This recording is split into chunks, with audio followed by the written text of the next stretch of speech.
सिद्धांत है उसको ही खत्म कर दिया गया। तो मैम कृष्णमूर्ति ने क्या कहा ना कि लोग बुद्ध को समझ नहीं पाए, इसीलिए बुद्धिज्म। और एक और जैन बुद्धिज्म में एक कोट है कि wherever you find the Buddha kill him, कि जहां पे बुद्ध के उसे मार दो। इसका मतलब ये है कि भाई तुम्हें बुद्ध को पूजना नहीं है, खुद बुद्ध बनना है।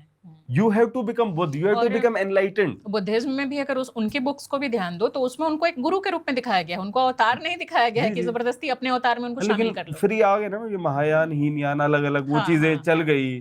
फिर अवलोकितेश्वर भगवान वगैरह आ गए, माइथोलॉजी भी आ गई। तो वही फिर लोग पढ़ते नहीं है, समझते नहीं है। लास्ट के एक दो क्वेश्चन, समय थोड़ा कम है। आजकल जो बाबा लोग हैं इनको इतने ज्यादा हमारे देश के लोग फॉलो क्यों करते हैं? जहां ये प्रवचन देते हैं टीवी पे अलग सुनने वाले लाखों करोड़ों लोग हैं और उनके सामने उनके आश्रमों में या उनके मंच के नीचे भी बैठ के सुनने वाले लाखों लोग होते हैं, जिसमें महिलाएं सबसे ज्यादा होती हैं। और जो हम SC/ST की बात करें, दलितों की बात करें, ये भी काफी होते हैं। आपने देखा होगा धीरेन्द्र शास्त्री का एक पैर छूने चला व्यक्ति और उन्होंने कहा कि तुम अनटचेबल हो, हटो हटो हटो, पैर मत छुओ। उन्होंने अपना पैर ऊपर कर लिया। इसके बावजूद भी लोगों की आंखें क्यों नहीं खुल रही हैं? महिलाओं के खिलाफ इतना डेरोगेटरी वो बयान देते हैं, उन महिलाओं की आंखें क्यों नहीं खुल रही हैं? मैम क्योंकि दिमाग बंद है, बात यही है। दिमाग बंद क्यों है? क्योंकि लोग भिखारी हैं कृपा के, कृपा की भीख मिल जाए। पूरा का पूरा ब्राह्मणवाद उसका बेसिस क्या यही है कि क्या करें पंडित जी, क्या करें? 500 रुपए दे दे भाई, ग्रहों की दशा बदल दूंगा। 500 रुपए में तुम ग्रहों की दशा बदल दोगे, सारे ग्रह चेंज कर देंगे जितने भी जो हैं। और ये पूजा वो पूजा, ये सब क्या है? कृपा की भीख के लिए। अभी लोग किसी के पैर पे पानी डाल के उस पानी को पी रहे हैं चरणामृत बोल के, है ना? क्यों? कृपा की भीख के लिए। क्योंकि एक बार अगर आपने मान लिया है ना कि इस चीज से कृपा मिल सकती है, तो फिर तो किसी भी और चीज से भी मिल सकती है। किसी ने अभी रिसेंटली कहा कि यार ये ना नदी में दूध डाल रहे हैं, गरीब बच्चे को नहीं दिया। मैंने कहा यार उसको ये लग रहा है कि नदी में दूध डालोगे इससे कृपा मिलेगी। तुम उसको गलत कह रहे हो। तो तुम नहीं करते क्या कुछ चीजें? या तो फिर नास्तिकता है कि जो मुझे दिखेगा मैं वो मानूंगा और मैं कृपा की भीख नहीं मांगूंगा, कर्म में भरोसा। शिव मंगल सुमन जी ने क्या कमाल का कहा कि हार में या जीत में किंचित नहीं भयभीत में, जीवन के संघर्ष पथ में जो मिले, हार भी सही जीत भी सही, वरदान मांगूंगा नहीं। तो कभी तो आप अपने पैरों पे खड़े हो ना, कभी तो ये देखो ना यार मैं कर सकता हूं। और इस चक्कर में जो झूठी उम्मीद है ना, गरीब लोग सबसे ज्यादा फंसे हुए हैं। एक तो आपने उनसे उनका पैसा ठग लिया, दूसरा जो नुकसान है, आपने उनको एक झूठी उम्मीद दे दी और वो कंडीशनिंग सालों साल चलती है। वरना वो सोचते कि यार मैं क्या करूं, मे भी उसके अंदर एक तड़प होती कि यार मैं क्या करूं। लेकिन आपने क्या कहा? ये तुम्हारी किस्मत है, पिछले जन्म का भी बोलते, पिछले जन्म का है। ये जो है लॉ ऑफ कर्मा, क्या है ये लॉ ऑफ कर्मा? ये भी है मनुस्मृति में कि तुम्हारे पिछले जन्म के जो कर्म है उसकी वजह से ये हो रहा है। और ये जितने भी बाबा हैं ये सब ब्राह्मणवाद के चट्टे बट्टे हैं। वो तो खैर है ही। एक चीज मैं आपको बता दूं कि जो ब्राह्मणवाद है ना, वो एक इच्छाधारी शैतान जैसा है। सीरियसली मैं आपको बता रहा हूँ। एक मैंने बहुत पहले एक फिल्म देखी थी स्केलेटन की, उसमें था कि ये एक मेल फीमेल शैतान है, वो दूसरे उसमें जाते रहते हैं, मतलब शरीर में। वो शरीर जब मरने वाला होता है तो फिर से नए शरीर में आ जाते हैं। तो ब्राह्मणवाद एग्जैक्टली है कि वो कभी तो एकलव्य का अंगूठा काट देंगे, कभी फिर जो है इस टाइप के स्क्रिप्चर्स लिख देंगे, कभी यूपीएससी के इंटरव्यू में नंबर काट देंगे।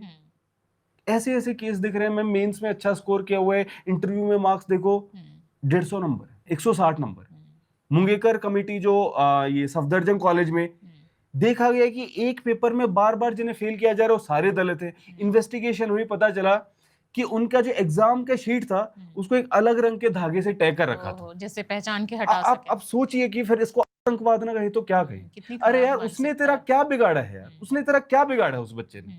तुम ये देख देख के बच्चों को फेल कर रहे हो। इससे घटिया और भद्दी बात क्या हो सकती है? डिस्क्रिमिनेशन है आज भी। और फिर लोग कह रहे हैं ब्राह्मणवाद जिंदाबाद। बताइए। खैर हमने जातियों पे बहुत ज्यादा चर्चा कर ली। अगली बार किसी और एक ज्वलंत मुद्दे को उठाएंगे। 1 घंटे का समय हमारा हो गया है, तो अब कुछ और अच्छी चर्चा अगले एपिसोड के लिए। और आप इतनी दूर से आए हमारे इस पॉडकास्ट में, और बहुत अच्छी चर्चा रही हमारी। आगे और भी डिसेंट चर्चा करेंगे। फिलहाल जाते हुए एक कविता सुनाना चाहूंगा। बिल्कुल बिल्कुल। तो ये कविता भी मुक्ति के बारे में। अच्छा, श्योर। मुक्ति हमें किस किस चीज से चाहिए? जो ये भय है, जो मैंने कहा ना कि कृपा की भीख मांगते हैं, जो हम जाति के बंधनों में उलझे हुए हैं, जो हम फिर उनको सेलिब्रिटी को पूजने लगते हैं, है ना, या डॉक्टर अंबेडकर को भी आप पढ़ नहीं रहे, पूजने लग गए, पूज रहे हैं। है ना। तो इस सब हीरो वर्शिप से मुक्ति और ये इन सब फियर से, हर चीज से मुक्ति। तो क्या है, मैं जब छोटा था, दुनिया थी बहुत बड़ी और जादुई, जादूगर था भगवान, वो रहता बादलों में, उसका घर था आसमान, जिसमें रात को भरते तारे और दिन की चकाचौंध में रुफले पर्दे के फिल्मी सितारे थे मेरे लिए देवतुल्य। वाह। उन सुपर हीरो के आगे है अदना सा मेरा मूल्य। मैं जो छोटा सा बच्चा, छोटे से गांव का, बड़े लोगों की बड़ी बातें मैं क्या जानूं, बड़े नेता चला रहे दुनिया को बड़ी प्लानिंग से, मैं तो यही मानूं। गया संग्रहालय तो देखे मैंने बुत उनसे भी विशालकाय, Gandhi, Nehru, Bhagat Singh, Ambedkar, Tagore, Ghalib, Shakespeare, Karl Marx, Nietzsche, Vivekananda, Kabir और गुरु नानक, यीशु, लाओजू, बुद्ध और सुकरात, उन बुतों के आगे शीश झुकाऊं, मेरी तो इतने ही बिसात। लेकिन एक दिन मैं पढ़ने लगा, रात को अपने कमरे में इन लोगों से उलझने लगा। उन्हें पूजना मुमकिन नहीं रहा जब मैं उन्हें समझने लगा। उनके करीब हुआ तो जादू का मटका फूटा, थे जितने बुत संग्रहालय में हर एक बुत टूटा, और पाया मैंने बादलों में रहता है भगवान, ये किस्सा था झूठा। जब क्लाउड सीडिंग की गई बारिश करवाने के लिए, मटमैले आसमान से धुएं की चादर हटाने के लिए, जिसके कारण ओझल थे रात में तारे और दिन में फीके पड़े फिल्मी सितारे, जब मैंने उन्हें इलायची कहकर गुटखा बेचते देखा। अंधी प्यास में पैसे की वे युवाओं को सट्टे की लत लगाते हैं, नेता सेठ के साथ चंदा धंधा खेले जनता को आपस में लड़वाते हैं। ये लोग मक्कार और बेईमान, ऊंचे पदों पर बैठे हैं गिरे हुए इंसान, नहीं है किसी का कोई खास प्लान, चल रही है दुनिया ऐसे ही अफरा तफरी में धक्कम पेल से।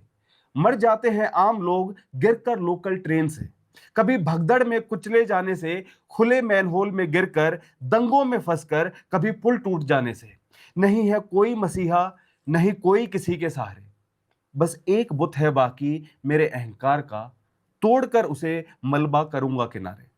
अपनी शून्यता के बगीचे में एक महकता हुआ पौधा लगाऊंगा, तोड़कर हर एक बुत हो जाऊंगा मुक्त, ये दुनिया होगी मेरी, मैं दुनिया का हो जाऊंगा। बहुत सुंदर, बहुत सुंदर, बहुत ही मार्मिक, बहुत मार्मिक। और अलग से इस कविता